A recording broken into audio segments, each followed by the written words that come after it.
Donald Trump's campaign claimed on Tuesday the Justice Department is trying to interfere with the 2024 presidential election. Despite these claims, the former president's poll numbers remain strong in the first-in-the-nation caucus state of Iowa.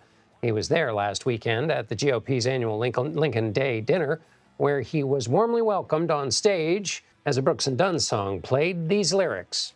One could end up going to prison, one just might be president. For more on this, let's bring in Amanda Rooker. She is chief political reporter at our affiliate in Des Moines, Iowa, KCCI. So, Amanda, I know it's early hours, but what, if anything, are you hearing from Republicans in the state about this indictment? John, it may be because it's early or it may not be, but we're not hearing much from Republicans in Iowa on this right now. Mostly we're hearing silence. One that we have heard from, though, is Iowa Congresswoman Ashley Hinson. She tweeted out another Biden scandal, another Trump indictment. Just like clockwork, we must stop this un-American politicization of the judicial system. That has been the reaction that we have heard from Iowa Republican leaders and voters on the ground in the Republican Party in Iowa as they hear these indictments. Some of them seem to be getting tired of it. And that may be why we're not hearing more responses. Their responses to the first indictment were loud. They were consistent. The second indictment, they were a little bit quieter. Now, of course, it's still early. It hasn't been that long since that indictment came down. But we're not hearing much from Republican leaders, much less Republican voters.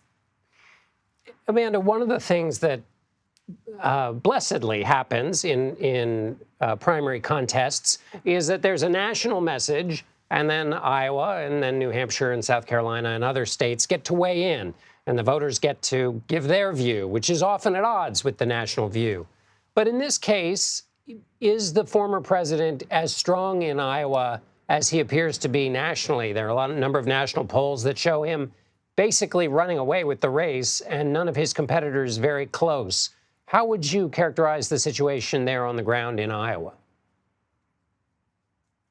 At the current moment, John, it seems to be the same in Iowa. A recent Fox Business poll from earlier in July showed that Donald Trump was polling at 46%. 30 percentage points higher than Ron DeSantis, who was at 16%. Of course, that's a few weeks ago. It was before this new indictment. But it seems like Trump still has a major hold on Iowans. And as you mentioned, he was campaigning. He was in Iowa on last Friday in Des Moines. When he walked on stage, a crowd of more than 1,000 Iowans gave him a standing ovation. There was another one of his competitors, Will Hurd, who told the crowd Donald Trump is just running to stay out of prison, and basically got booed off of stage. People were booing loudly, and so that seems to be the reason that some of his other competitors are tiptoeing lightly around Trump.